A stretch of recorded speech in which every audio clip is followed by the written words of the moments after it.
Alors donc, Pechakucha.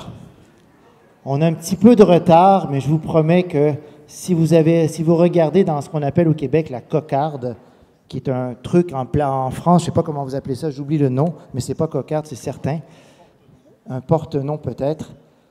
Ça devait commencer à 16h55, ça commence à 17h11, mais c'est pas plus grave. Je vous promets que le verre de vin vous attendra là-bas après quand même. On avait pensé avoir Pepper sur scène, mais j'ai dit, écoutez, le temps file. Pepper, tu restes tranquille. D'abord, j'aimerais remercier les personnes qui sont sur scène. Ça a l'air de rien, mais... Bonjour, Olga. Olga, ici, qui est venue de Russie, c'est son 4e, 5e sommet. On l'applaudit. Merci, Olga, de venir si loin.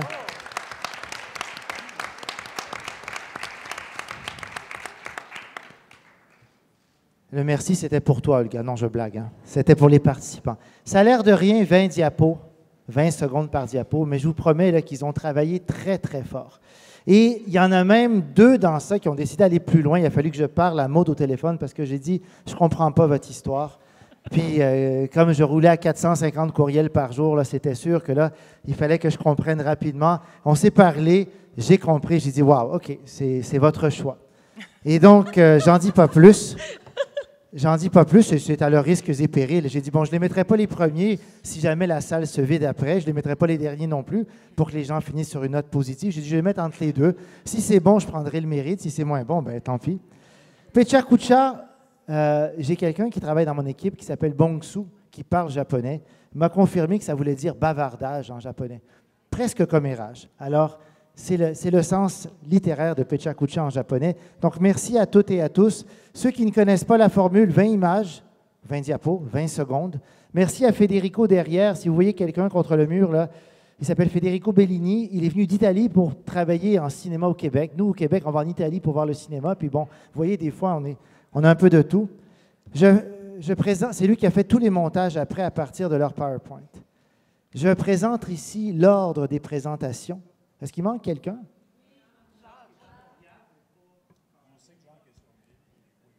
Il est à Trois-Rivières. On va changer l'ordre, hein, parce que, voilà. Là, l'avantage du numérique, hein, c'est qu'on peut changer des choses. Alors, écoutez, j'ai besoin de mes 2 mains pour ça. Drop the mic. J'ai le cellulaire de Jacques. Le numéro 1 sera le numéro... Alors, est-ce que quelqu'un pourrait texter à Jacques pour lui dire, écoute Jacques, là, tu viens de te gagner 45 minutes. Alors, merci Nancy Brousseau, qu'on remercie aussi d'être là chaque année, ou presque, hein, depuis de nombreuses années aussi. Des gens d'Ontario aussi, merci. Bonjour Céline. Alors, donc Jacques, maintenant, ne sera plus premier, donc on va passer, écoutez, mon plan B qui tombe à l'eau. Alors là, on va innover tout de suite, je vous avertis. Ceux qui n'ont jamais vu du Pechakucha, ben moi, j'ai très hâte de voir ça parce que j'ai Maud et Normand qui ont dit, nous, on va faire ça à 2, on va comme mélanger les cartes. J'ai dit, oh là là là là.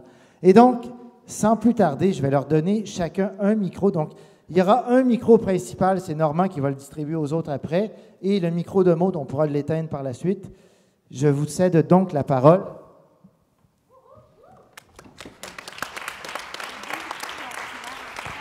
Ils vont être ouverts en tout temps.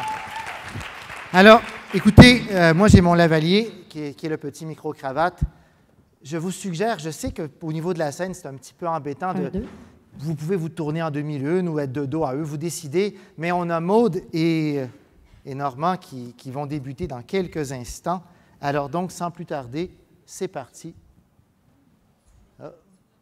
C'est presque parti. On y arrive.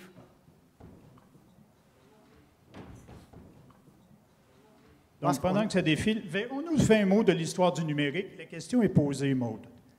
Alors, où en sommes-nous en 2019 avec le numérique? Eh bien, dès qu'on pense à cette question toute simple, c'est aux personnes à l'intérieur de la salle, mais surtout à la relève, que l'on a envie de s'adresser.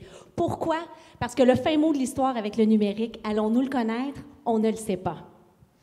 Olivier Diens de l'Université McGill nous dit comme quoi nous sommes au seuil d'un nouveau monde, un monde qui va changer et qu'il ne sert à rien de résister, comme quoi nous devons adhérer à ce nouveau monde. Il compare, par contre, il se demande si le système scolaire va être en mesure de former ces jeunes pour les 50 prochaines années.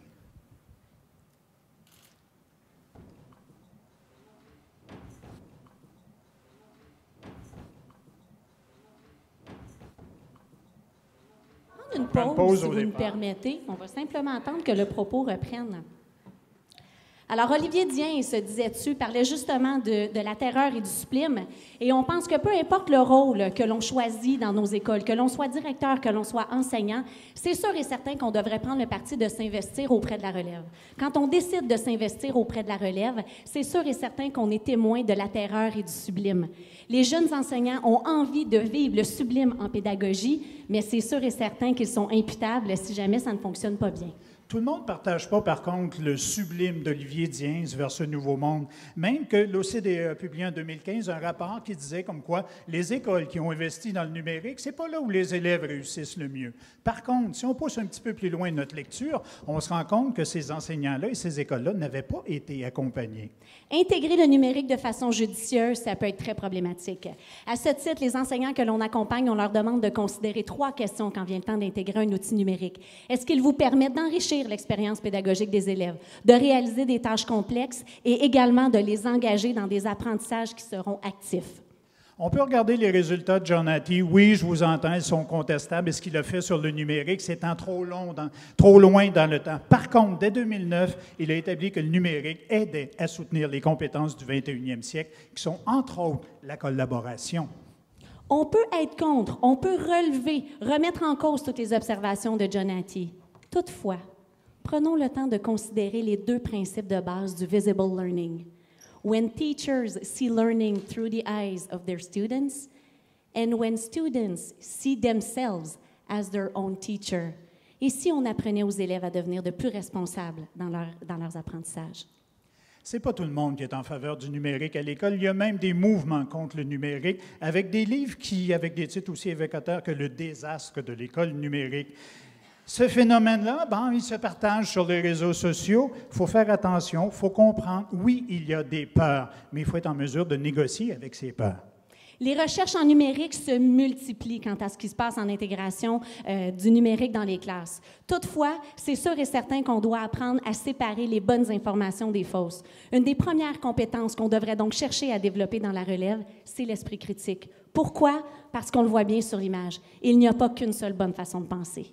Et l'esprit critique, on doit nous-mêmes de l'avoir. Quand on regarde les statistiques du Forum économique, on se rend compte que 65 des emplois des enfants qui sont présentement au primaire n'existent pas encore. Donc, l'école a une responsabilité que de former des citoyens, pas pour le numérique, mais pour faire des citoyens qui vont évoluer dans une société numérique. Développer l'esprit critique, c'est essentiel. Pourquoi? Parce qu'on est en train de former aujourd'hui pour demain. Et si on appliquait un peu les principes du développement durable à ce que j'appellerais de la pédagogie durable?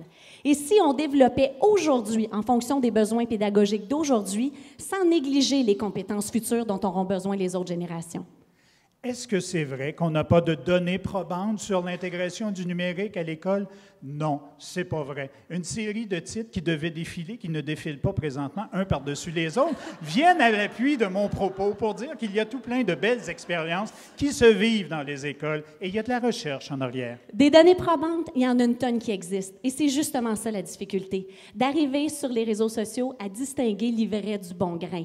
À ce titre-là, Steve Masson et son équipe de l'UQAM disent toujours qu'à partir du moment où on s'intéresse à un sujet, sans le savoir, on peut devenir les premières personnes qui allons diffuser de la mauvaise information. Tout le monde peut être contaminé, soyons vigilants.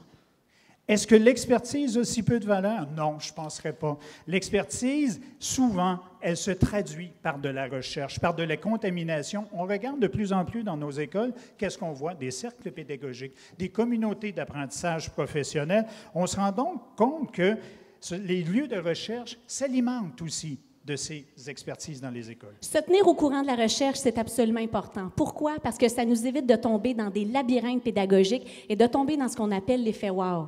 C'est sûr et certain que les mouvements pédagogiques les plus likés sur les réseaux sociaux ne sont peut-être pas ceux auxquels on devrait accorder le plus d'importance. Je vais vous parler du programme de formation de l'École québécoise. Vous savez comment est-ce qu'il a été mal accueilli Par contre, il suffit de sortir du Québec pour se rendre compte qu'il a bonne presse. Les gens nous envient d'avoir un programme depuis aussi longtemps qui s'appuie sur des compétences. Donc, pas si mal perçu pour nos utilisateurs. On aurait juste à bien s'en servir. On vient de parler de notre programme.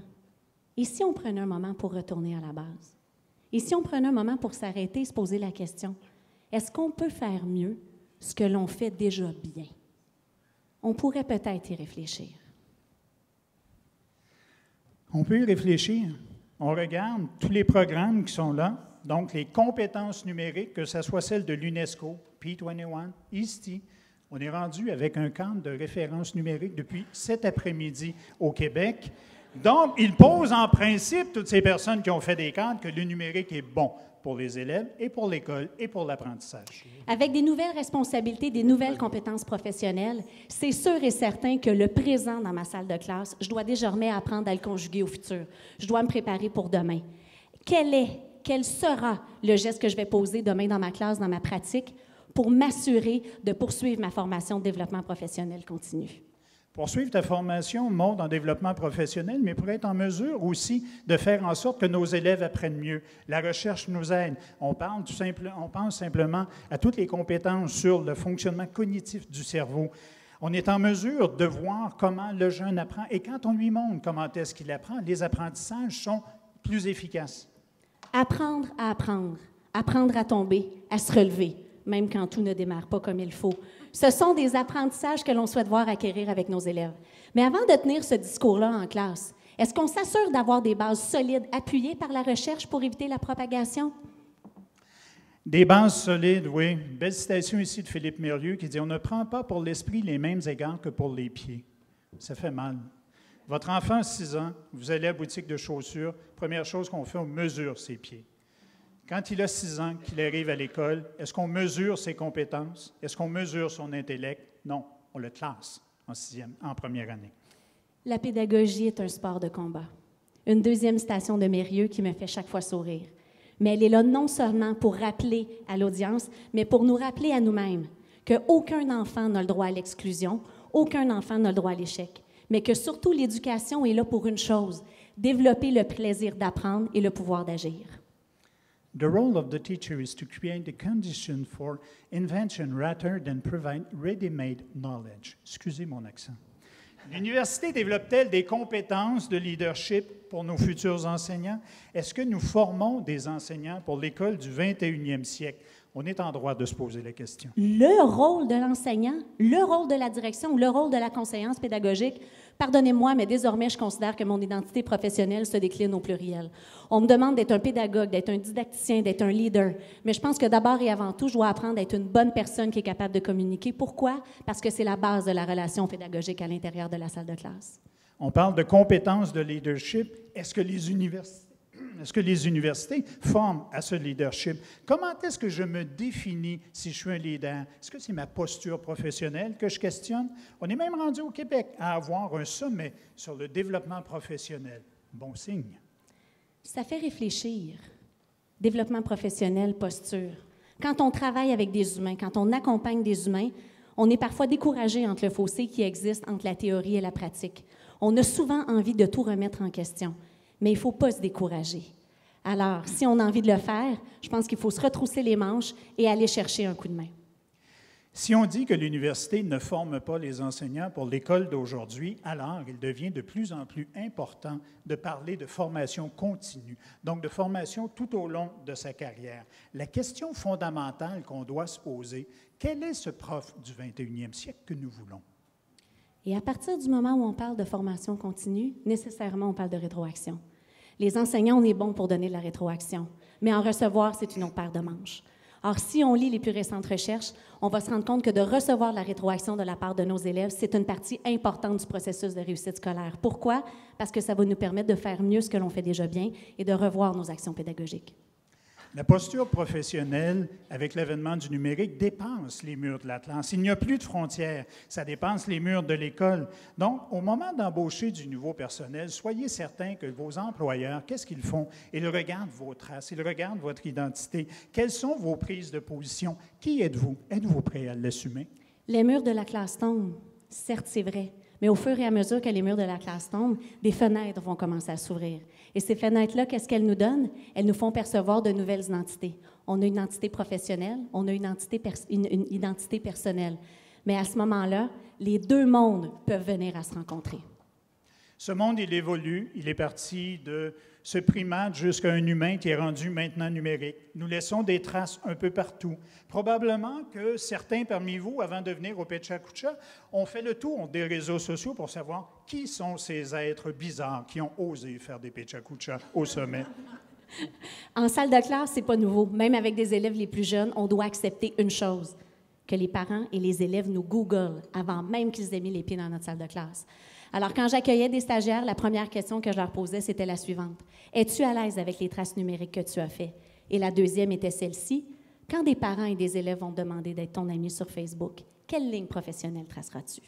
Nous sommes des êtres sociaux et encore plus avec le numérique. La seule distinction, c'est que l'homme de Cro-Magnon n'avait pas 1453 amis. C'est tout simplement la simplicité du numérique qui nous amène là. On a besoin de tribus, on a besoin de s'identifier. Attention, peut-être qu'on s'identifie trop à des pareils. On a besoin d'un entourage personnel, on a besoin d'un entourage professionnel. Alors, à partir du moment où on ouvre des portes à des zones grises. Nos deux identités peuvent se mélanger, mais quand on est un personnage public comme un enseignant, quelqu'un qui est chargé d'enseigner la citoyenneté numérique, on pense qu'on se doit d'être vigilant. Oui, cette fameuse tribu-là, on se doit d'être vigilant parce qu'il y a un phénomène qui s'appelle la chambre à écho, donc de reproduire des propos de gens que nous estimons, de gens qui sont populaires, de gens qui ont des crédits. Mais quelle trace laisse-t-on, justement? Quelle posture professionnelle adoptons-nous au moment de transmettre ces informations-là? Aux professionnels que nous sommes, on demande dans les salles de classe d'enseigner la citoyenneté numérique. J'aurais envie d'ajouter un nouveau concept. Est-ce qu'on enseigne aux élèves la santé numérique? Mais encore plus loin, est-ce qu'on respecte ces beaux principes qu'on enseigne aux élèves? Est-ce que l'on prend soin? Est-ce que vous prenez soin de votre santé numérique? J'ai le goût de citer Winston Churchill qui disait « Mes meilleures improvisations, je les ai préparées de longue date. » L'éducation n'est pas le lieu de l'improvisation. Il y a de la place pour innover, il y a de la place pour faire davantage, mais il y a de la place pour des ponts entre le terrain et la recherche vers les pratiques qui se font sur le terrain. Normand, tu viens de le dire. En éducation, c'est absolument impossible d'improviser, pour une seule et unique raison. Le numérique catalyse, modélise les bonnes pratiques, mais il peut également amplifier les mauvaises. Alors, à partir de maintenant, est-ce qu'on aura le fin mot de l'histoire avec le numérique en éducation? Fort probablement pas. Mais ce que l'on souhaite, c'est d'être du bon côté de cette histoire-là au fur et à mesure qu'elle s'écrit. Merci. Merci.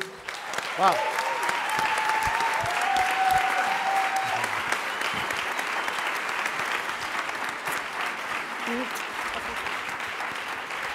Écoutez, alors, quel défi, un grand bravo à Maude et à Normand.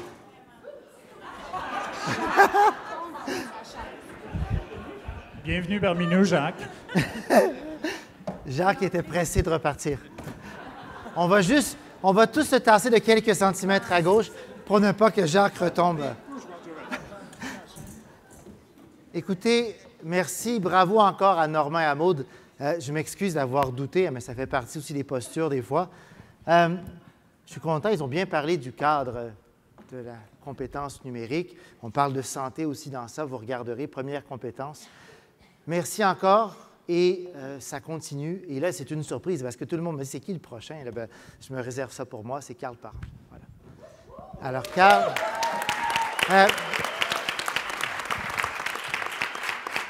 une anecdote quand même, j'ai visité beaucoup de salles de classe dans ma carrière et moi, je peux vous dire, si un jour vous avez l'occasion de voir la salle de classe, en tout cas celle que j'avais vue à l'époque quand il était en 6e année, là, c'était extraordinaire de voir l'aménagement physique de la classe, de voir à quel point tout était organisé, non improvisé, et de voir à quel point les élèves étaient engagés sans arrêt. Merci, Carl, d'avoir accepté. Merci. Il y a des jours où on aurait aimé être malade. OK. Alors, oui, je suis enseignant. Si vous venez me voir dans ma classe, il vous reste 2 mois, parce que dans 2 mois, je change de défi. Alors, ça a été un retour pour moi. J'étais conseiller pédagogique et je vais être honnête, ça a été un retour quand même assez difficile où j'ai eu l'impression souvent d'être un nouveau, de recommencer du début, la réalité étant ce qu'elle est. Alors, ça a été difficile de revenir dans mes souliers. Donc, dans ma classe, c'est une classe où chaque élève a un appareil numérique. C'est ce que j'appelle mon laboratoire de pédagogie numérique. On ne fait pas trop d'expérimentation sur les élèves, mais on est capable de voir beaucoup de choses. C'est plus intense que ce que la moyenne des gens vont avoir dans leur classe, mais c'est ma réalité. Je vais faire un bref historique. Donc, en février 2014, j'ai eu une solide claque d'en face quand j'ai réalisé que j'enseignais de la même façon qu'on m'avait enseigné. Donc, je me rappelle voir les dessus de tête des élèves et me dire, ils font encore des pages de cahiers d'exercice. Et c'est là que je me suis posé la question, quel enseignant je veux être pour ces élèves-là? Ma réflexion m'a amené à dire, je vais amener la pédagogie numérique et je vais essayer de bien l'instaurer avec les élèves. Bon, l'idée a fait son chemin. Ma direction était très collaborative. Les gens qui j'en parlais avaient la peur, je pense, que mes élèves deviennent des zombies du numérique, un peu comme ce qu'on voit dans les discussions Facebook quand il est question du temps d'écran ou qu'il est question du cellulaire en Ontario. Bon, vous doutez bien, mes élèves, c'est pas vraiment à ça qu'ils ressemblent au quotidien. Bon, OK, cette photo-là, peut-être qu'elle n'est pas vraiment la meilleure pour ça. Donc oui, vous, ce que vous avez vu en partant, c'est l'iPad d'en face. Moi, c'est pas ça que je vois. Je vois des élèves qui sont effectivement engagés, des élèves qui sont en train de travailler. Bon, pas pour la photo, on a fait un petit stage, là. Mais cette barrière-là, elle existe. En début d'année, il faut s'assurer qu'on va au-delà de ça. Parce que le numérique, autant l'appareil que les plateformes, ça demeure une boîte à outils. Il faut aller voir le potentiel au-delà de l'outil. Moi, dans la vie, je ne suis pas manuel. Quand je vois un tournevis électrique, je vois un tournevis électrique. Ma blonde, elle voit plein de possibilités pour moi de faire un paquet de réparations dans la maison. Alors, elle a compris qu'il faut voir par-dessus le numérique. En fait, l'outil. Ces élèves-là, ils sont tous différents, ils ont tous des besoins différents, ils ont tous un rythme d'apprentissage qui est différent, ils ont des forces, ils ont des intérêts, et le numérique peut être un outil extraordinaire pour être capable d'aller chercher ces différences-là et d'être capable de maximiser les forces. Il faut être capable de différencier et il faut être en mesure de leur donner des choix. L'élément numéro 1 qui ressort toujours, c'est la motivation des élèves. C'est vrai que le numérique amène un élément de motivation, mais ce n'est pas à tout coup. Une activité plate va rester plate sur iPad. Vous avez déjà vu l'image, j'en suis persuadé. Mes élèves, c'est la 4e année qu'ils utilisent le numérique, l'iPad au quotidien. Quand je parle d'écran vert et de robots, ils m'attendent avec « OK, fine, mais qu'est-ce qu'on va faire avec ça? » Donc, il faut que j'aille un petit peu plus loin. Il faut que moi aussi, je sois créatif. Dans ce que je propose aux élèves, la créativité, évidemment, avec le numérique, on permet d'avoir un paquet de médiums, de voir différentes choses des élèves, de les voir sous un autre angle, quand on leur donne des tâches qui sont évidemment pas trop structurées et où on reste sur l'intention pédagogique avant tout. Ces élèves-là, ils sont nés là-dedans. Qu'on le veuille ou non, le numérique est présent dans leur vie. Fait que c'est un petit peu tannant de faire exprès de ne pas l'amener en salle de classe lorsque le potentiel est là. Ils ne sont pas nécessairement les plus habiles avec l'outil, mais ils sont beaucoup plus game que nous, on va être game, et ils voient souvent le potentiel et les possibilités. Eux, ils sont nés là-dedans, mais ils ont des parents, ces enfants-là, et les parents ne sont pas nés là-dedans. Pour ceux qui ne savent pas c'est qui les parents, c'est ceux à qui, en début d'année, on dit en tant que prof, je ne répondrai pas à vos courriels le soir et la fin de semaine, mais qu'on inonde de notifications dès qu'on corrige un travail, qu'on envoie une photo sur ça. Alors, ce sont eux, les parents, qui sont un petit peu dépassés par tout ce qui se passe. Ils ne comprennent pas, eux autres, pourquoi l'enseignement de leur enfant n'est pas le même que ceux qui ont su. C'est souvent la faute du numérique. La première année, moi, le iPad, tout était de sa faute au iPad. Et il y a une mère qui m'a écrit l'autre jour désemparée parce que sa fille avait fait une recherche sur le groupe du nom, il y a quoi qu'elle ne comprenait pas, et est allée sur YouTube faire sa recherche. J'ai dû expliquer à la mère que ça peut être intéressant. Bon, elle, je la dépasse un petit peu. Le numérique, ce n'est pas parfait. Il y a plusieurs défis ou, comme les ministres appellent maintenant, des opportunités. Elles ne sont pas que techniques. La première chose que moi j'ai réalisée, c'est qu'on sort de notre zone de confort. Je répète, elle va dépasser. Vous avez tous vu la diapositive, là, la zone de confort, là où la magie arrive. C'est vrai que la magie est là. Mais présentement, l'astronaute David Saint-Jacques, dans l'espace, sa zone de confort, c'est sa navette. La magie, elle arrive quand il sort de la navette. Mais s'il reste trop longtemps dans la navette, il manque d'air. Fait qu'il faut revenir des fois dans notre petite zone de confort. C'est chronophage, le numérique, un mot qu'on a tous appris dans un congrès en numérique. Donc, ça prend du temps, il faut investir le temps, il faut trouver le temps et ce n'est pas évident. L'offre de formation avec le plan numérique est plus garnie que jamais. Le récit, Cadre 21, les conseillers pédagogiques locaux et bientôt la EdTech, wink wink, offre beaucoup de formations. On a un petit peu de difficulté peut-être à trouver des remplaçants. Puis si on parle de formation, où est-ce qu'on en est avec la formation initiale des enseignants? Est-ce que c'est encore garoché à la première session, le cours de technologie, puis on arrête d'en parler après? La lourdeur de la tâche, c'est dur être prof. Le plan numérique, c'est une super belle innovation du gouvernement, mais ils ont décidé de lancer ça à peu près en même temps que les COSP, que l'éducation sexuelle et que le bouger à l'école. C'est difficile peut-être d'être optimal là-dedans et là, encore une fois, beaucoup d'opportunités. Ça m'arrive de réfléchir des fois. Tu sais, malgré tout, oui, il y a du côté négatif, mais je ressemble à ça quand je réfléchis. Je demeure positif. On voit encore aujourd'hui beaucoup de gens, une belle énergie, et des initiatives, des expertises, de la collaboration entre les gens, puis le gouvernement a une volonté que les choses changent. Il faut toujours revenir à l'essentiel, par exemple. Quand on sort des colloques, des congrès, moi, je reviens, j'achète tout le temps un paquet de cossins, puis j'arrive chez nous, puis je me dis, est-ce que ça va servir à mes élèves pour vrai, ça? Puis je me rends compte que des fois, on se perd dans le numérique et qu'on oublie que le numérique en éducation devrait être destiné à des élèves en bout de ligne, au-delà de tous les gadgets qu'on peut acheter. Ces élèves-là vont finir normalement leur université en 2030 et atteindre le marché du travail en 2030. On n'a aucune idée à quoi ça va ressembler. Je me rappelle avoir lu une fiche de lecture en 6e année sur les années 1990, là, puis il y avait des autos volantes et tout, là. Mais on sait que le numérique va être présent. Donc, il faut s'assurer de les préparer. J'ai vu hier, tu peux postuler chez McDo par Snapchat maintenant, c'est quand même assez incroyable. Je ne sais pas s'ils vont ressembler à ça pour vrai, le numérique a fait son œuvre là-dessus, mais chose certaine, on a un rôle à jouer. Qu'on les appelle les compétences du 21e siècle ou le cadre de référence de la compétence numérique, il faut assurément aider ces élèves-là à devenir des citoyens épanouis et d'en faire des apprenants du numérique, en espérant qu'ils ne soient pas trop découragés quand ils vont dire « Moi, dans mon temps, à l'école, là... » Voilà.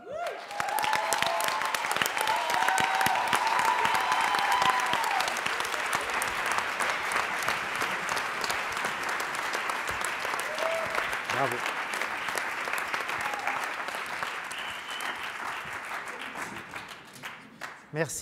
Merci beaucoup, Carl. Excellent. C'est triste pour les élèves qui ne l'auront plus, je pense. Peut-être qu'on travaillera fort pour le faire changer d'avis éventuellement. Alors, un grand merci à la prochaine personne, Marie-André.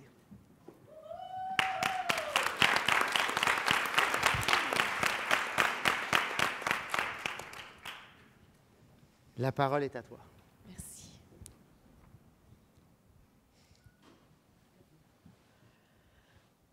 Il n'y a pas assez de femmes en politique, mais ce n'est pas le sujet principal d'aujourd'hui. Il nous en manque aussi en sciences, en informatique, en numérique et dans des domaines plus complexes comme la réalité virtuelle ou tout ce dont on a parlé aujourd'hui. Mais il en va de l'équilibre de notre société, n'est-ce pas? Et quel est le rôle de l'école dans tout ça? C'est la principale question qu'on s'est posée à Elle-Lead en novembre dernier. Et je me propose aujourd'hui de vous en présenter les grands constats et les recommandations qui en sont sorties. Des recommandations qui sont issues d'une réunion de 100 leaders en éducation environ qui ont bien apprécié, je pense. Alors, les constats de cette journée-là, c'est certain qu'en 5 minutes, on ne peut pas tout sortir ce qui a été dit, mais quand même, je pense qu'on va être en mesure d'aller chercher des bonnes bases pour la suite. Mon Dieu, j'ai même droit à une petite pause. Est-ce qu'on est leader ou on le devient? Nancy Brousseau posait la question tout à l'heure.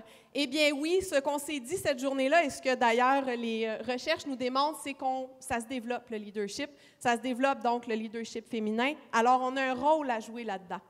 Et ce rôle-là, bien, ça va être entre autres en offrant aux élèves de petites réussites. Deuxième grand constat, oui, l'école doit jouer un rôle là-dedans. L'école doit favoriser le développement de leaders féminins. J'ai écrit ici en encourageant la prise de risque parce que c'est quelque chose qui a ressorti beaucoup cette journée-là. Comment faire ça? Permettre aux élèves de faire des choix dans leur projet. 4 grandes recommandations sont ressorties de cette journée-là. Proposer, inspirer, soutenir et rassembler. On va regarder ensemble chacune de ces grandes recommandations-là dans des exemples un petit peu plus concrets. Proposer. On est dans ce qu'on appelle la 4e révolution industrielle. On se doit donc de proposer des projets qui vont avoir un impact concret sur la société, des projets qui vont toucher particulièrement les filles aussi. On doit leur permettre, comme je disais tout à l'heure, de faire des choix, de s'investir et de voir l'impact que ça aura. Voici des petits exemples. Par exemple, on pourrait proposer aux élèves de créer une application pour leur entreprise. Oui, oui, ça existe. Ouf, ouf. De créer des campagnes publicitaires pour le développement durable. Entre autres, vous avez peut-être vu passer La planète s'invite à l'école chez nous. Créer des groupes d'experts dans l'école également ou de la robotique pour les filles. Inspirer. Inspirer, bien sûr, en étant soi-même des modèles de leadership féminin, mais aussi, on est à une ère où l'instantanéité et l'individualisme est très fort. Donc, il faut, nous, prévoir des moments pour permettre des discussions, des rassemblements entre ces filles-là. En voici quelques exemples qui proviennent de l'externe aussi. Alors, vous avez, par le réseau des écoles affiliées à l'UNESCO, invité une ambassadrice scientifique à l'école. Très intéressant, on l'a vécu cette année. L'heure du code, qui est assez simple également, qui est vécu dans plusieurs collèges. Également, vous en avez vu un autre, mais ça va trop vite. Soutenir. On veut donner des ailes à nos leaders féminins. On veut faire en sorte qu'elles développent et qu'elles exploitent leurs talents. Donc, on va les soutenir là-dedans, peut-être dans des défis qu'on va leur proposer ou qu'on va leur souffler, qu'on va leur faire connaître. Alors, en voici quelques-uns qui existent. Vous avez peut-être entendu parler, le 6 avril dernier, à l'école à Québec, de l'événement Le Code et les filles. Eh bien, Le Code et les filles a aussi lancé un concours, qui est Concours Filles du futur, qui n'est pas encore terminé. Donc, un projet concret qui permet aux filles de prendre des risques et des projets qui ont un impact concret. Un autre exemple, on parlait de robotique tout à l'heure. Le groupe de robotique FIRST a fait une étude, je donne cet exemple-là, parce qu'ils ont fait une étude sur 10 ans avec les participants de ces activités-là, et ils nous ont ressorti les résultats de cette étude-là. C'est important de mentionner que présentement, il y a à peu près 30 de jeunes filles qui participent à ces activités-là. Vous allez remarquer clairement que ces activités de robotique développent l'engagement, l'intérêt également et des compétences dans le numérique. Dans la programmation, oui, mais dans plusieurs autres aspects du numérique, et on les voit bien ici.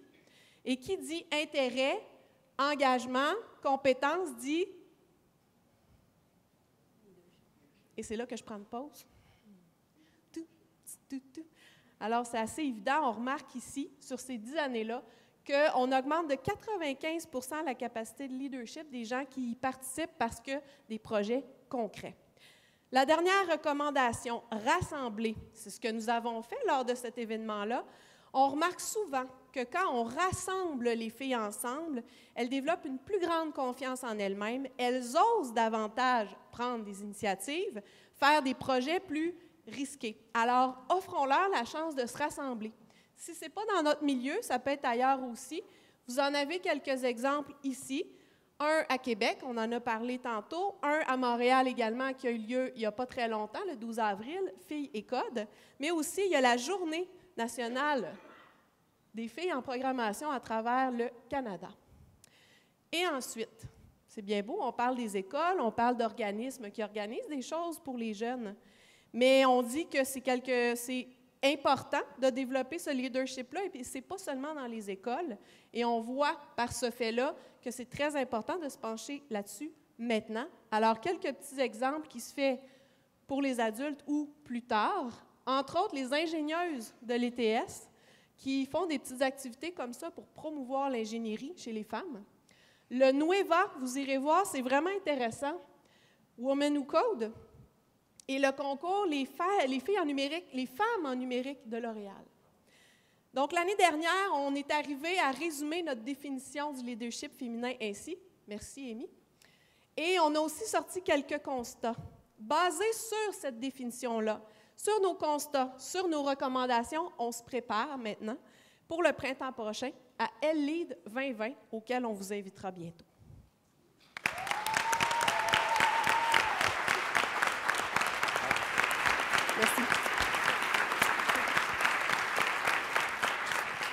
Merci. Merci beaucoup de nous faire penser aux filles. C'est très important, c'est très apprécié. Écoutez, le Pechakucha, si vous comptez, 4 hommes, 4 femmes, alors on a tenté d'être équitable. Et si vous étiez présents au panel juste avant, là, on n'avait que des femmes qui étaient présentes sur le panel. Alors voilà. Et donc, la prochaine personne, on a une autre femme, Chantal Rivard.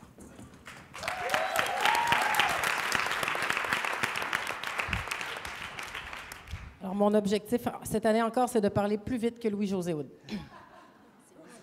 Alors, aujourd'hui, je vais vous parler de l'esprit critique à travers les réseaux sociaux et de la désinformation. Et là, je ne vous parle pas de ma tante Hélène qui a partagé la vidéo du petit chien Cookie qui a été perdu à Gaspé le 7 octobre 2015, alors qu'elle habite à Repentigny en 2019, mais plutôt de la désinformation et de tout ce qu'on peut retrouver sur les réseaux sociaux et comment préparer nos jeunes à faire face à ça. Évidemment, c'est par la pensée critique. Il faut absolument développer la pensée critique et dès le primaire avec nos élèves. Et comme le disait avec justesse Patrick Lagacé il y a quelque temps, il y a beaucoup de gens qui affirment maintenant que « je pense, donc c'est vrai ». Il faut apprendre aux élèves à faire la distinction entre une opinion et un argumentaire solide. Alors, je vous mets au défi. J'ai deux nouvelles ici, laquelle est fausse, laquelle est vraie. Donc, vous en avez une, cette dame qui tombe enceinte de son compteur électrique, publié par le Journal de Montréal. Et vous avez l'autre où la dyslexie est nichée au fond des yeux, publié par Le Monde, Québec Science, Radio-Canada. On la retrouvait aussi dans la presse. Alors, si on faisait le test pour savoir comment vous avez évalué ça, bien, vous avez regardé probablement la crédibilité des médias, la vitesse de partage entre des médias crédibles, la crédibilité elle-même de l'information. Vous vous êtes basé sur vos connaissances antérieures. J'espère que vous savez qu'on ne peut pas tomber enceinte à cause d'un compteur électrique. Donc, la provenance des chercheurs. Et bien, croyez-le ou non, celle de la dyslexie était pourtant fausse aussi. Donc, pourquoi il y a une étude de The Science, évidemment, qui a admis que les vraies nouvelles voyagent 6 fois moins vite que les fausses nouvelles, que le partage se fait par des internautes et non pas par des programmes, que la vérité, elle est très difficile à trouver et encore plus si on veut renverser une fausse nouvelle qui a été propagée et que la vérification ne se fait pas. Et là, vous allez vous dire, bien, c'est le niveau d'éducation. C'est clair. Les gens qui partagent les affaires de la madame enceinte, c'est parce qu'ils ne sont pas assez éduqués. 44 des Américains actuellement ont confiance en Donald Trump et pourtant, il a partagé un nombre incalculable de fausses nouvelles. Vous allez quand même pas me dire que ce sont des gens qui n'ont pas été à l'école dans la majorité. Donc, l'école a merdé.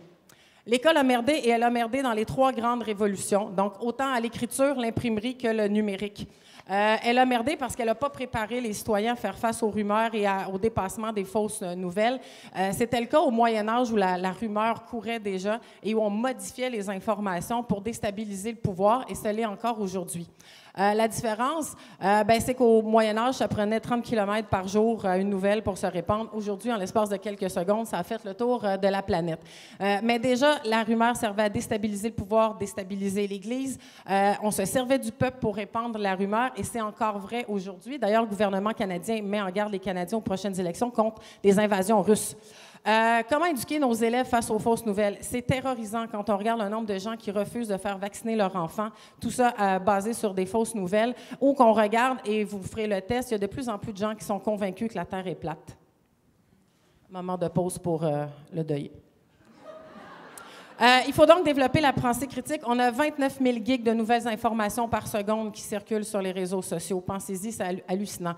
Mais la pensée critique, elle est déjà présente dans notre programme au Québec par les capacités, des aptitudes qu'on retrouve dans les compétences disciplinaires. Alors, c'est important, par contre, de le formaliser aux élèves et de leur montrer que c'est là. Par exemple, dans les capacités, l'analyse de documents, on fait ça en histoire, en contextualisant l'autre dans le passé. La résolution de problèmes, on le fait en mathématiques en séquençant. Clarification, formulation, on fait ça particulièrement dans les langues où on apprend le pouvoir des mots. Interaction avec d'autres personnes, en ECR, on apprend à développer la compétence du dialogue et j'en passe. Quand on va à d'autres capacités, déduction, induction, on fait ça en sciences, dans la méthode scientifique, évidemment. L'évolution de la crédibilité des sources en univers social, quand on propose aux élèves de regarder la découverte des Amériques, mais du point de vue autochtone, ça change la donne. Contestation, formons des gouvernements étudiants et apprenons aux élèves à contester notre autorité, dans les limites du possible. Et reconnaissance de présupposés, on le fait en STR avec les stéréotypes. Dans les attitudes, souci d'énoncer clairement la problématique, on le fait en mathématiques, ce que je cherche. Tendance à chercher les causes en univers social, on fait ça, les causes multiples et complexes. Habitude à être informé correctement. Même les douchebags des cours d'éducation physique ont le droit de savoir comment bien s'éduquer. Au niveau de l'utilisation des sources valables et crédibles et d'utilisation de la démarche de recherche, ben, on fait ça en histoire, puis non, sexyfrank.com n'est pas un bon site pour t'informer sur le socialisme à Cuba. Différentes perspectives, ça aussi, ça peut être intéressant, avoir un problème de maths, mais résolu de 2 angles différents. La prise en compte de la globalité, ben, c'est pas parce qu'on a eu un hiver de marde qu'il n'y a pas de réchauffement climatique. Il faut montrer aux élèves à déjouer les algorithmes. Il faut qu'ils comprennent. Ils ne savent même pas comment ça fonctionne, les algorithmes sur les réseaux sociaux. Ils doivent apprendre à s'abonner à des comptes de personnes qui ont des pensées contraires à la leur et à liker des statuts qu'ils n'aiment pas. C'est pour ça que je me suis abonnée à Mathieu Bock-Côté et que de temps en temps, je vais liker ses statuts. Il faut aussi leur apprendre que les réseaux sociaux, c'est d'abord et avant tout du divertissement. Voir un petit chat qui tombe dans la toilette, c'est vraiment le fun. Mais si vous allez lire des commentaires sur la presse ou le Journal de Montréal pour vous informer pour les prochaines élections, pour savoir pour qui voter, et que vous lisez les commentaires des internautes, c'est peut-être pas la meilleure source d'information pour faire un choix éclairé aux prochaines élections. Ensuite, il faut apprendre aux élèves que les fake news sont basées sur 4 émotions principales: l'indignation, la peur, la jalousie, la colère. Vous voulez vraiment savoir si vos élèves maîtrisent ça? Faites-leur créer une fake news. C'est vraiment intéressant, je l'ai faite. Et ensuite, bien, à vous de juger si vous allez la diffuser ou pas. Mais rappelez-vous qu'elle voyage 6 fois plus vite qu'une vraie nouvelle. Enfin, il faut aussi apprendre aux élèves à faire la distinction qu'une nouvelle satirique, qui n'est pas dommageable, et une fausse nouvelle. Il y a une étude d'ailleurs qui a démontré que parmi les gens qui avaient voté pour Barack Obama en 2012, seulement 45 % ont voté pour Hillary Clinton parce qu'ils croyaient à une fausse nouvelle la concernant, alors que ceux qui ne croyaient pas à une fausse nouvelle la concernant ont voté pour elle à 89 %. Le but des enseignants devrait être de fabriquer des emmerdeurs, tellement. Votre travail numéro 1, ça devrait être de foutre la merde dans les esprits des élèves, de faire en sorte qu'ils vous contestent, de les contester. Soyez, s'il vous plaît, des Socrates. Apprenez à dialoguer avec vos élèves, faites en sorte qu'ils développent leur esprit critique, et ça, dès le primaire. Et enfin, je vous dirais ceci, non, on ne peut pas voir la Grande Muraille de Chine à partir de la Station spatiale internationale. Oui, c'est une fake news. Pensez-y, elle a 5 à 6 mètres de largeur. On ne voit pas des bâtisses qui ont 10 mètres. Pourquoi on verrait la Grande Muraille? Alors, avant de partager cette information, prenez le temps de réfléchir. And I drop the mic.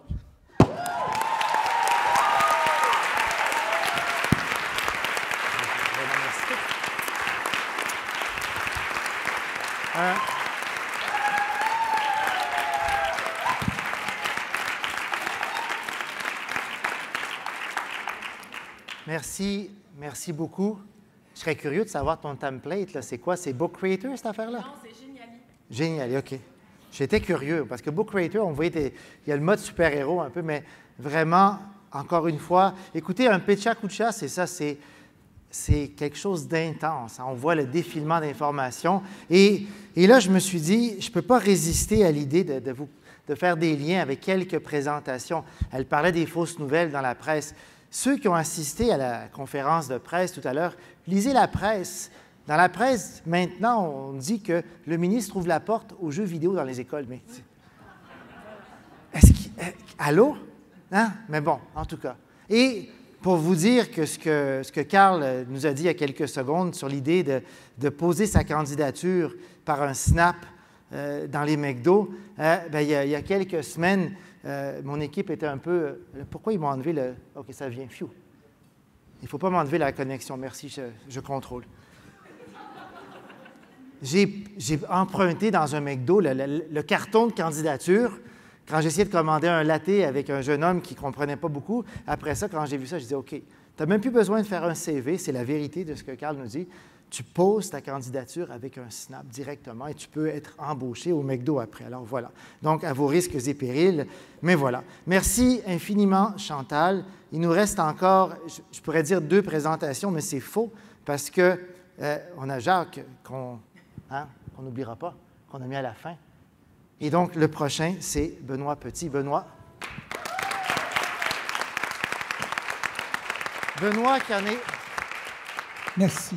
Benoît qui est à son 7e sommet et Benoît qui m'a demandé une faveur. Il dit, pourrais-tu mettre le titre de ma présentation? C'était sa 21e diapo. Alors, donc, on a mis le titre pour Benoît de sa présentation. Il y avait 2 parties au titre. Je dis, est-ce que je mets les 2, une seule? Il dit les 2 si possible. Bon, comme les diapos, ce n'est pas trop cher, alors voilà les 2. Au-delà de l'évidence, leadership pédagogique, la parole est à toi. Merci. Alors, vous allez voir une image apparaître. Ça va être à vous la parole. Vous avez 15 secondes pour me dire qu'est-ce que vous voyez. Je veux entendre des mots. Une automobile, l'intelligence artificielle, autonomie. D'autres choses que vous voyez? Algorithme. Une auto. Google. Ah oui, quand on parle des véhicules autonomes, hein, souvent on présente le défi éthique que l'auto aura à choisir entre la vie des passagers ou des piétons autour. Moi, je n'embarquerai jamais les humains, on va choisir, à mon avis, de faire ce choix-là. Donc ça, c'est un problème hypothétique qui n'arrivera pas, selon moi. Quand on mettra des voitures sur la route, elles ne tueront pas les humains. Il y a peut-être un problème, un défi éthique que la voiture autonome nous pose davantage, c'est celui-ci. Est-ce qu'on veut reproduire les anciens modèles, s'acheter chacun sa voiture autonome pour la parquer dans un stationnement 95% du temps?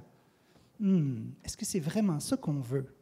D'ailleurs, on a un de nos journalistes québécois qui, a 1 an déjà, nous disait que posséder une auto, c'est tellement 20e siècle que la plupart de plus en plus de jeunes ne veulent même pas avoir leur permis de conduire. Ils ne veulent même pas s'en occuper parce qu'ils ne voient pas l'utilité de s'identifier à un gros char.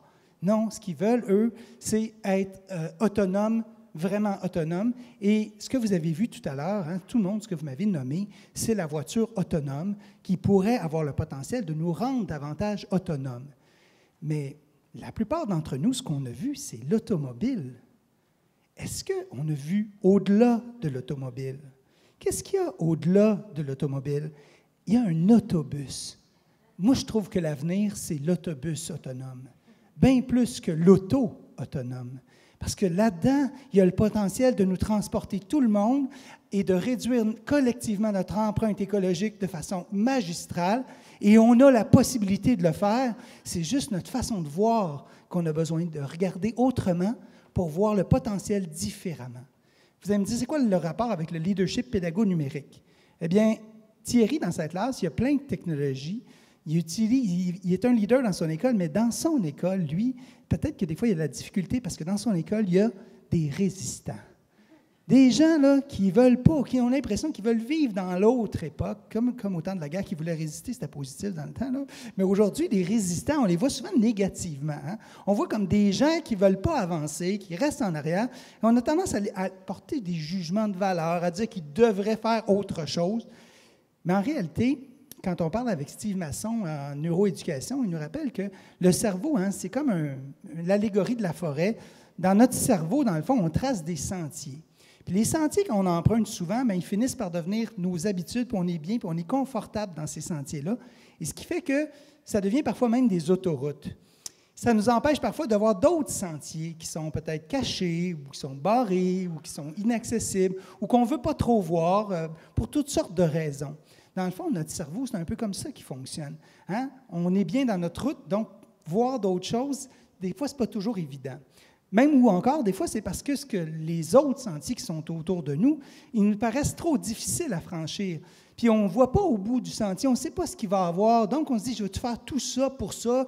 Je vais-tu revenir en arrière? Alors, souvent, les gens qu'on voit comme des résistants, si on les voyait comme des gens qui ont des sentiers bien tracés dans leur cerveau, puis que peut-être que tout ce qu'on a besoin, c'est de leur faire voir qu'il y a d'autres sentiers possibles, de les rassurer, de leur permettre de voir le possible de ces autres sentiers-là, et donc de tenir compte de ce que les autres y ressentent et vivent au travers de ça, pour être capable d'envisager la possibilité de regarder d'autres sentiers.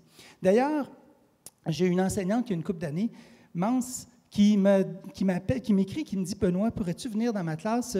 J'ai des pads, puis j'aimerais ça avoir des jeux, d'autres jeux pour faire des mathématiques. » Là, moi, quand j'ai entendu ça, Mance qui me dit « Des pads pour faire des jeux? » Là, je suis là, il y a du travail à faire, ouf!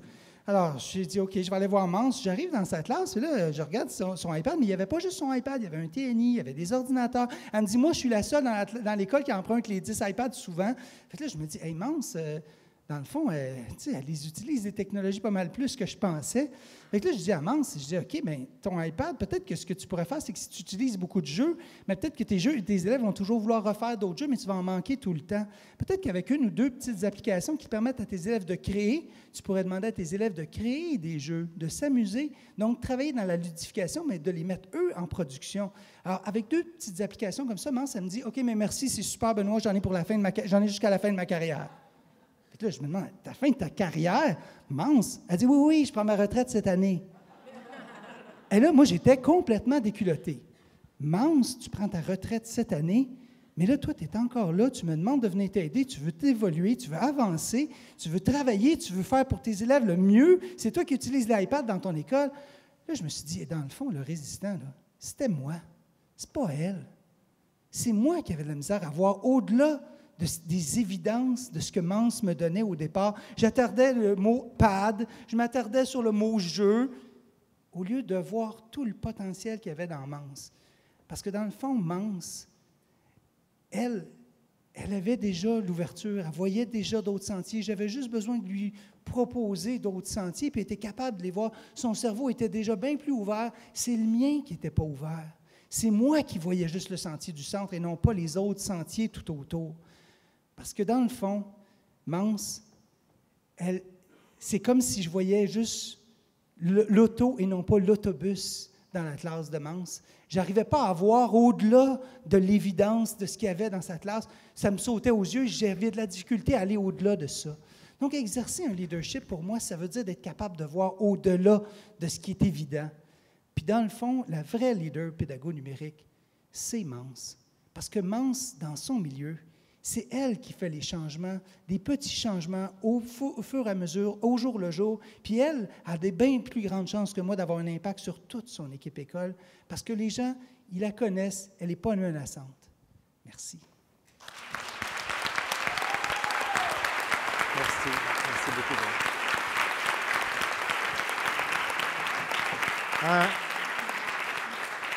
Un grand merci à Benoît.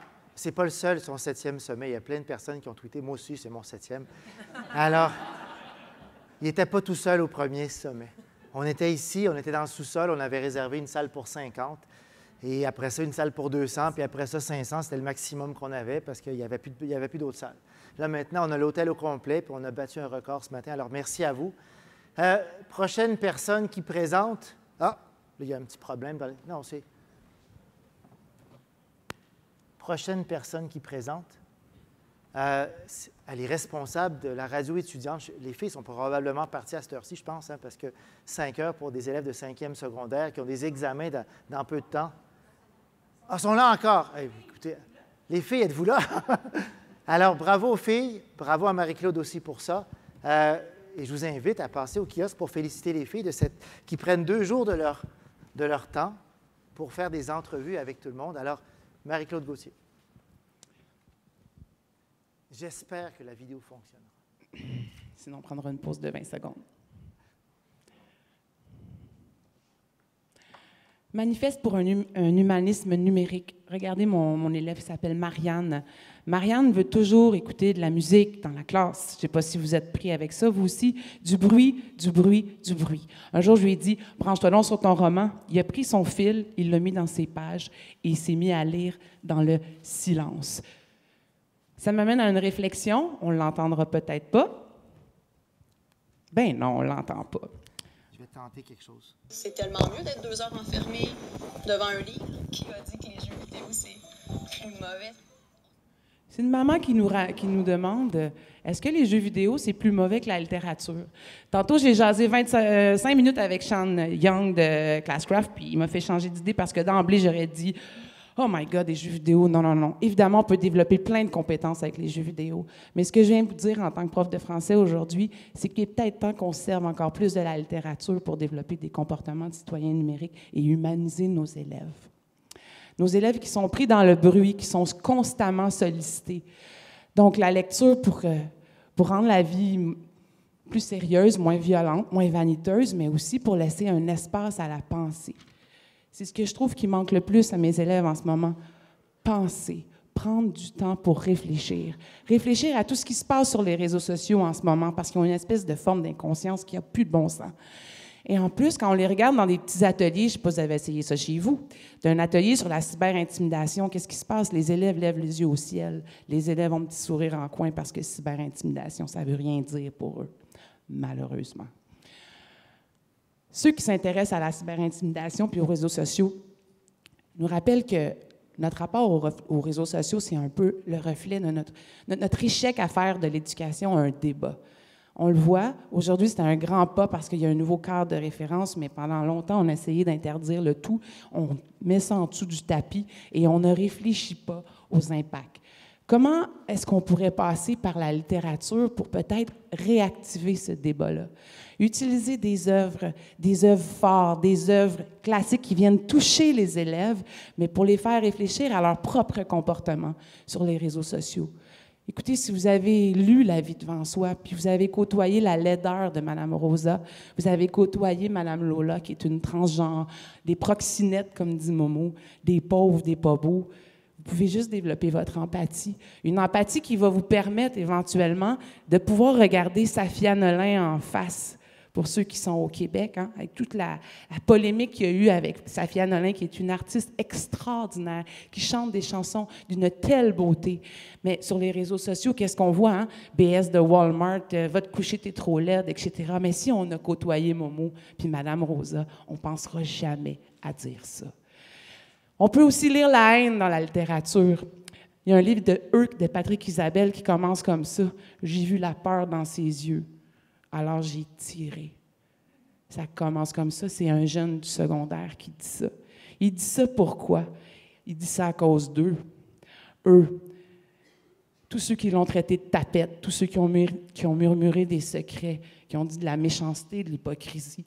Eux, ces filles artificielles, superficielles qui se disent des secrets. Eux qui l'ont rendu si laid, si seul et qui ont fait en sorte qu'il a tiré. Quand on a lu ça, on comprend mieux la violence des autres et on ne veut pas la répéter. Si vous avez lu Incendie de Wajdi Mouawad à 15-16 ans et que vous avez lu la réplique du médecin qui explique comment se passe le fil de la colère dans une guerre, les gens qui ont pendu des gens parce qu'ils avaient violé d'autres personnes, parce qu'ils avaient lapidé des gens avant, et le fil qui continue comme ça. Et le médecin qui nous dit, il y a certainement une raison, ma mémoire s'arrête là. Je ne peux pas monter plus haut dans l'histoire, mais on peut y aller de colère en colère, de tristesse en tristesse, pour remonter jusqu'au bout du monde. Et en ce moment, je pense qu'elle est là, cette colère dans les réseaux sociaux, cette colère qui tue, cette colère qui fait mal. On n'arrive pas à la comprendre. Alors peut-être que la littérature va faire en sorte qu'on va y arriver. Même chose si on lit L'Orangerie de Larry Tremblay et qu'on comprend que Aziz, Ahmed, deux petits-enfants qui vivent la guerre aussi, dont un a été un martyr, a été un kamikaze et a fait souffrir tellement sa famille. Est-ce qu'on va arriver peut-être à ne plus dire de mauvaises choses sur les immigrants, sur les réseaux sociaux? On dit que les réseaux sociaux, les médias sont le reflet de notre démocratie. Je suis retournée voir la définition de la démocratie. Hein, c'est des gens qui exercent leur souveraineté pour élire des représentants. Mais nous, on dirait qu'on a arrêté ça. Hein? On exerce notre souveraineté, tout simplement. Puis on ne sait plus où s'arrête la liberté d'expression. Puis notre gros problème, c'est qu'on a un Trump, hein, Richard Martineau, que je ne peux pas dire que j'aime beaucoup, mais bref, parle de Donald Trump comme le troll en chef, comme celui qui donne la légitimité à tous ceux qui sévissent sur les réseaux sociaux.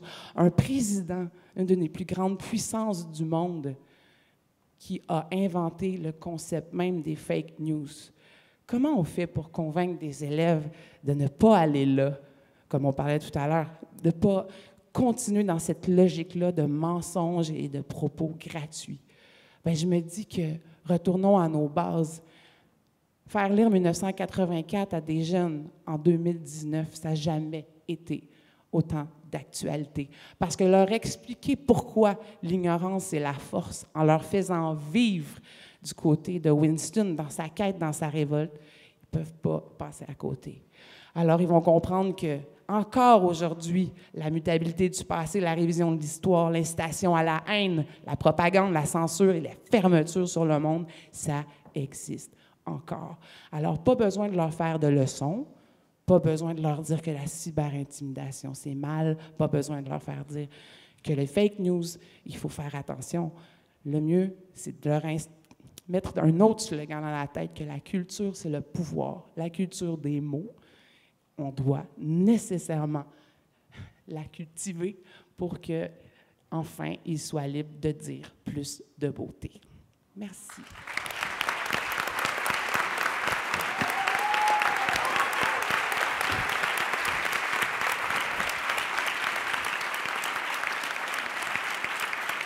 Merci.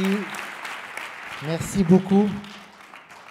Écoutez, on a vu la variété, la qualité des présentations. Certains ont des larmes. J'invite notre premier présentateur, qui, je l'espère, a conduit prudemment entre Trois-Rivières et Montréal. Jacques Cool, merci d'être là. Merci d'avoir fait la route. Et Jacques aussi en est à son, je ne sais pas combienième sommet. 5e. Alors, 5e. C'est vrai qu'il était au Nouveau-Brunswick avant, on lui pardonne. Alors voilà. Merci, Jacques. C'est le dernier. En passant, les marmottes s'alignaient le long de la 40 à Yamaché. Je peux dire « Go, go, go, Jacques! Hein? » Ils n'avaient pas d'autre place où aller. Je vais vous parler de la force des liens faibles. La force des liens faibles, la salle ici, ça en est plein de manifestations. Vous êtes justement renforcés par les liens faibles dans vos réseaux et tout ça. Mark Granovetter, un sociologiste de Stanford, en 46 ans passés, avait justement publié cet article qui a été le plus cité dans la recherche en sciences sociales. Et plus près de nous, Michel Cartier, bien, nous, on a, les Français ont Michel Serres, nous, on a Cartier, un visionnaire. Mais un visionnaire qui, curieusement, ne parle pas de la 4e révolution, lui, il parle plutôt de la première révolution post-industrielle. Il n'a aucune idée de ce qui s'en vient.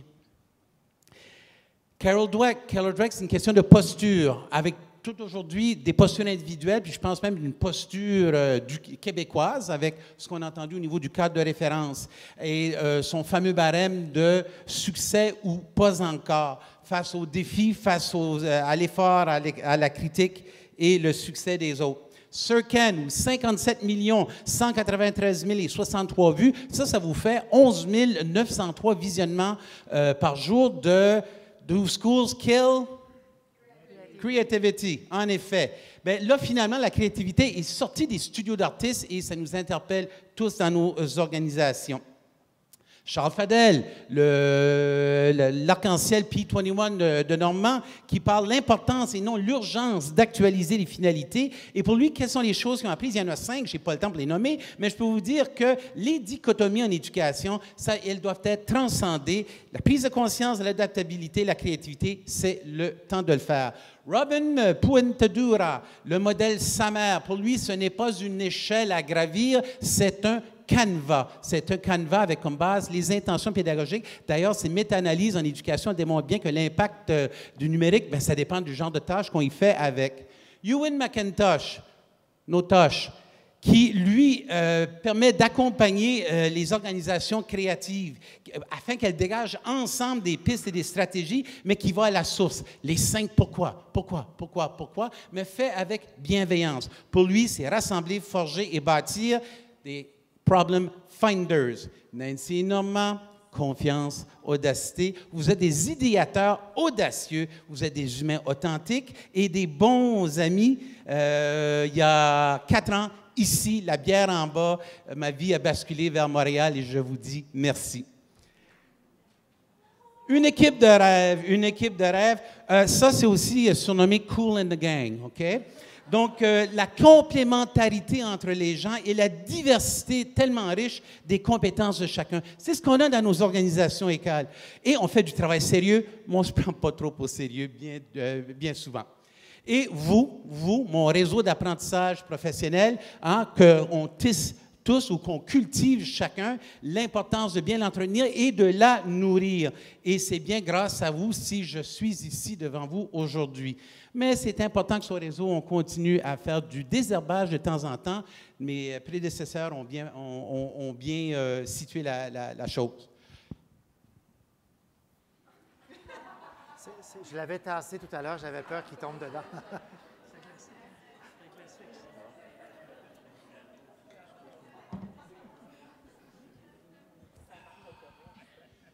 Roberto Gauvin.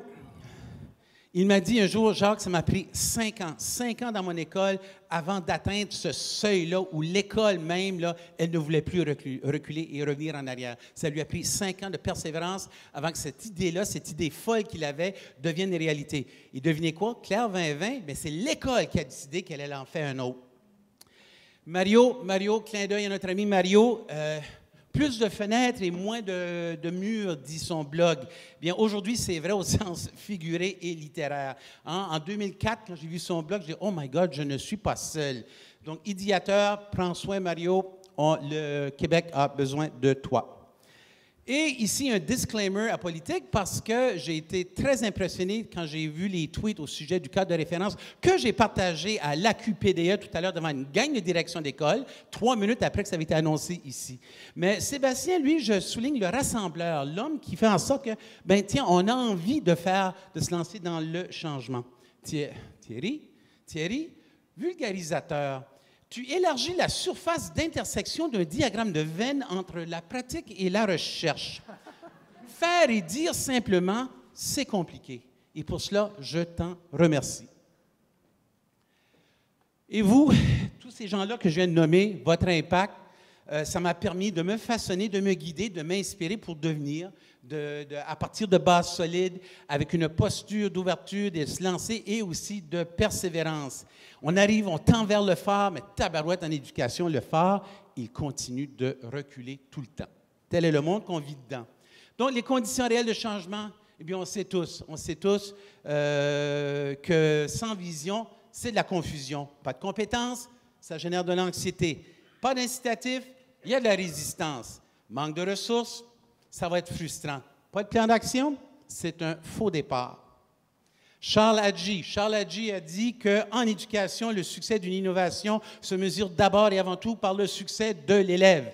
Et moi, je dis, aujourd'hui, ce succès, il se définit comment? Il s'évalue comment? C'est un défi majeur, je pense, dans tout ce beau virage-là que l'on fait. Donc, ça va leur permettre de se réaliser pleinement. L'intersection, je vous demande, je sais que c'est petit, mais êtes-vous un dinosaure, une licorne pédagogique, une autruche ou un aigle? Hein?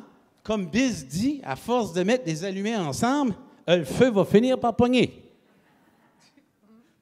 Et à la fin, une personne qui m'inspire énormément, ma mère, c'est la personne à la gauche sur la photo.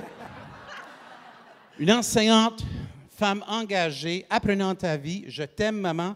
Et ce proverbe turc, je pense, ça caractérise bien. Le calme est aussi l'attribut de la force. Merci beaucoup, maman.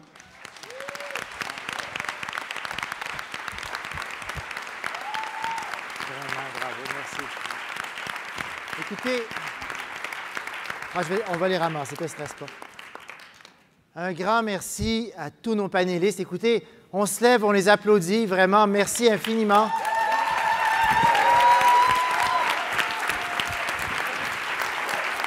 Normand, Benoît, Jacques, Chantal, Marie-André, Maude, Carl, Marie-Claude. Merci à tout le monde.